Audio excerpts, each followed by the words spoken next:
What's going on, everybody? My name is C4. Welcome back to more C4 and a quick little fun video that I was kind of inspired by looking on X, where people were posting their team's 2025 NFL draft class and what their ratings were in college football 25. I know there's not a lot of correlation. Maybe this will only give you maybe a slight edge of what the player stats could look like in like Madden 26, but I always think it's kind of cool taking a look and seeing what their ratings were in college football and how it relates to the Eagles draft class. So we're going to go all the way from the first round pick of Jihaad Campbell, and I'm going to look at every single UDFA that officially signed on the roster, and we're just going to see maybe in the eyes of college football, if there's a guy that's higher rated than maybe you expected, if they end up like making the roster, if they end up being the standout in training camp, could be a fun little exercise just to see where we line up. So up first, with the first round selection of the Philadelphia Eagles, it was Jihaad Campbell out of Alabama, and he is a 90 overall. I guess I would say quick prediction. Do you think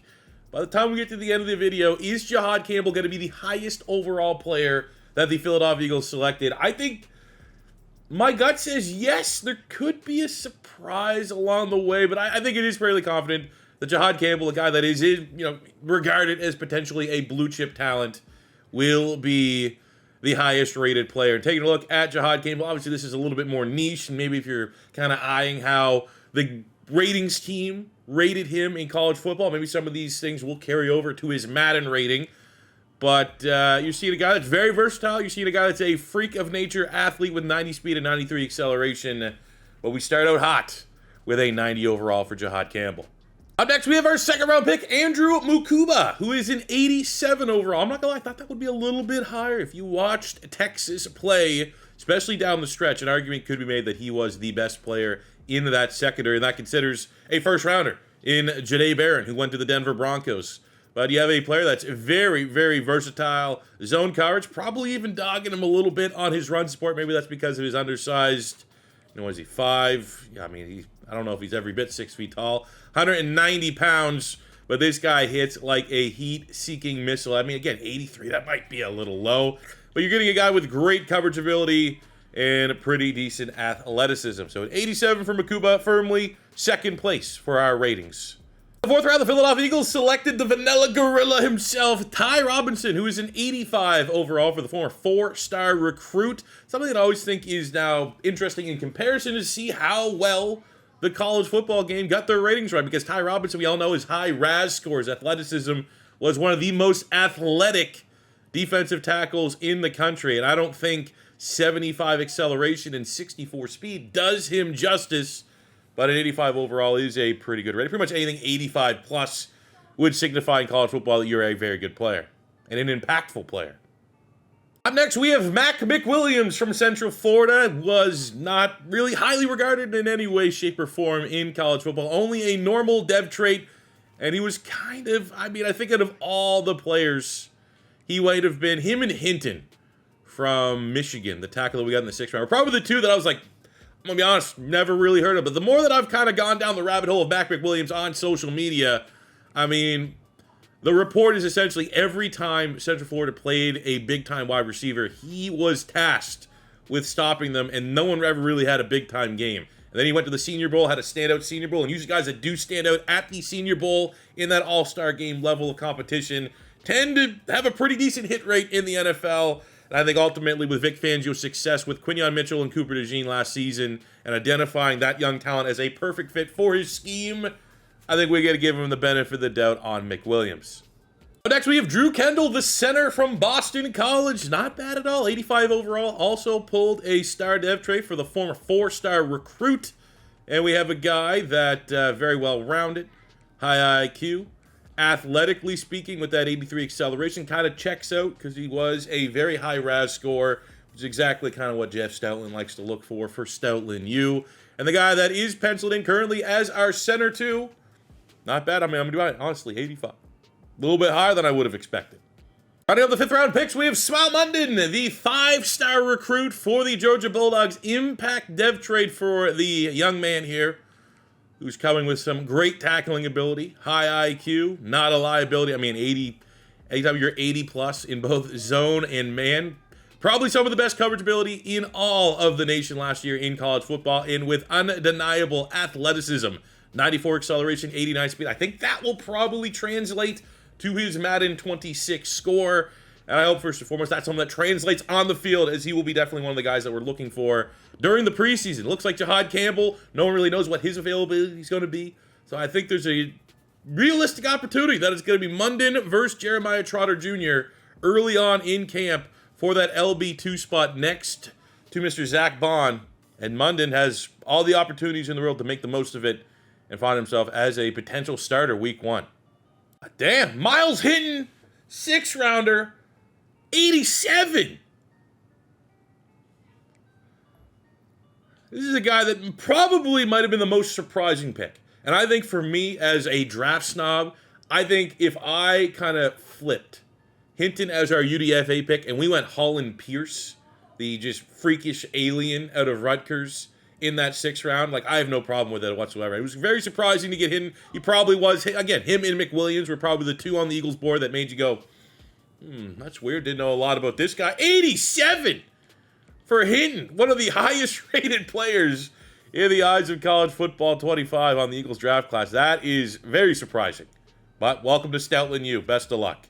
So for some reason, not for some reason, no, why? If you didn't sign your likeness over to the college football game, you were not going to be included. Cameron Williams, who I think a lot of us are cautiously optimistic. Literally, rookie training camp start today, and there've already been news that Cameron Williams said Stout talked about being that maybe Mekhi Becton, gigantic tackle that maybe tries a little bit of right guard. So that's something to watch. But he isn't in the college football game. I'd imagine he probably would have been like in that 85, 86 range, considering he was a starting tackle for a legitimate national championship playoff contender. Also had a slight brain fart while we're here. Kyle McCord, 87 overall for the former 5-star. Also pulled an elite dev trait. Don't know where that was coming from, but you get the 93 throw power. So maybe someone to keep an eye on as a sleeper for Madden next year, especially if he pulls that kind of throw power, which I'd be very surprised. But let's see. Oh, Jihaad Campbell got beat. Hey, the production, that's what matters for a Madden rating. And Antoine Powell-Ryland, who had, 16 sacks, was one of the best pure pass rush specialists in all of college football. I mean, we're from here on out, we're going to our UDFAs. I don't think there's someone that's going to have higher than 93, one of the highest rated players in the game. The 4-star former Florida Gator. I mean, on point. He's going to be nowhere near this level, obviously, of hype for real life and likely for Madden 26. But I posed a question early in the video. Do you think anybody's going to be higher than Jihaad Campbell's 90? I'd be honest. Looking at it, I thought he would probably be the closest because of just college production. Did not see 93 coming out of nowhere. What a steal for the Philadelphia Eagles.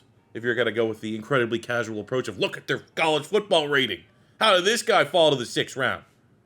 Now, quickly into our UDFAs, we have Taylor Morin, the wide receiver from Wake Forest, with an 86 overall. Maybe to, again, casually get an idea for his style. Slot guy. We also brought in BJ Mays, the corner from Texas A&M, 84, with a impact dev trait.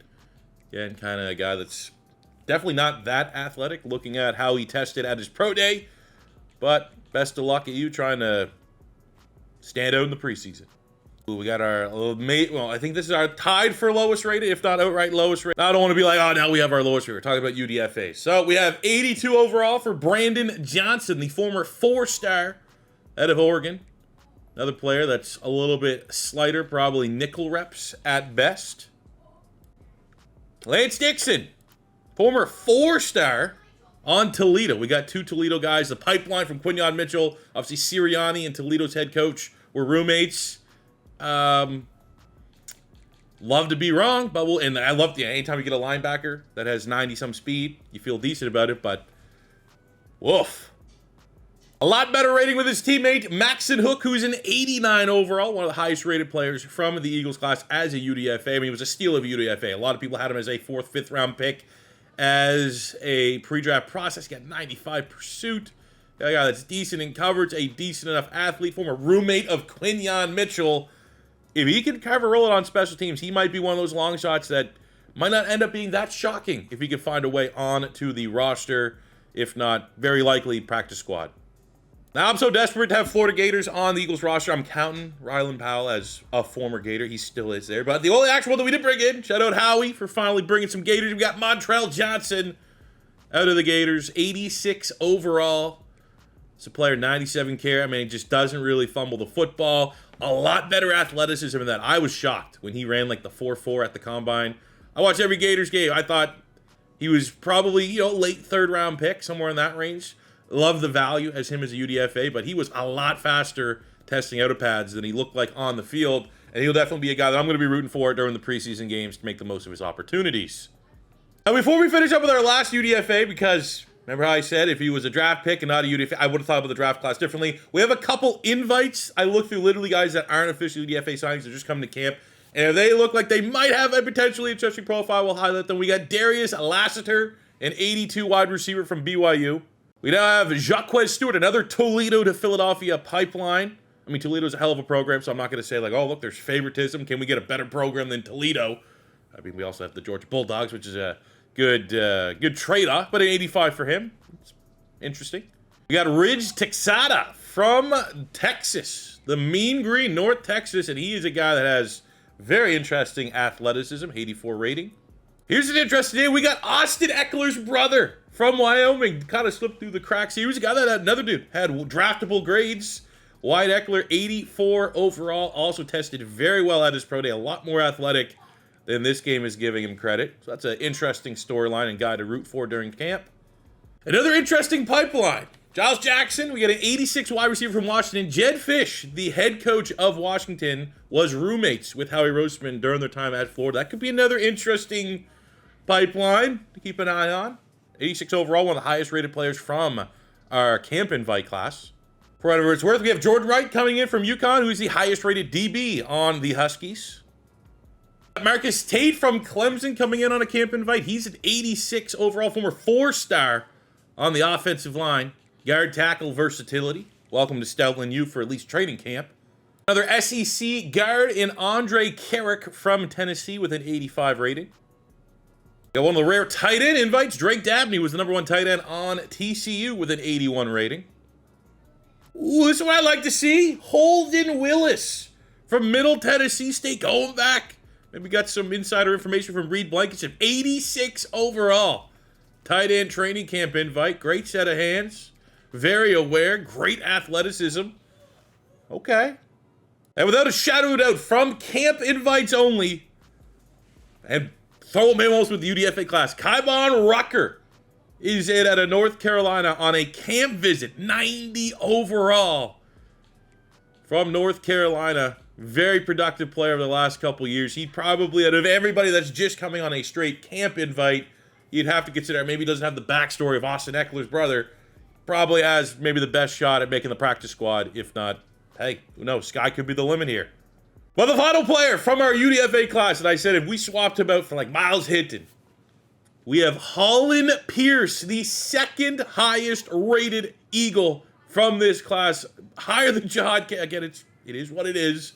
An outstanding story as a former walk-on, 6'8", 345 pounds with an 88-inch wingspan, which might be like the biggest I've ever seen a tackle have. One of, and we highlighted it during the draft process, him, Jalen Travis were probably the two just kind of freaks that you'd love to see end up in Stoutland U. And the fact that we got him as a UDFA was an absolute steal. 92 overall. It's a lot of value there. At least if you're, again, going from the casual approach of looking at the college grades and assuming that that's going to correlate to their success in the NFL. There you go, fellas. Those are every player from the rookie class, be it draft pick, UDFA, or camp invite, that is coming to the Philadelphia Eagles. Was any ratings that surprised you? Anyone lower than expected? Anyone higher than expected? Did any of these ratings at minimum for like some of these unknowns, UDFA's training camps, get you maybe a little bit more locked in to pay attention to them during training camp and the preseason? Let me know in the comment section below. But as always, if it's your first time stopping by, don't be afraid to hit that subscribe button. If you like this type of content and you don't know that I have a main channel, C4, where I post a lot of college football and Madden content, go check that one out. Until next time, with your boy C4, say peace, I love you, have a good one.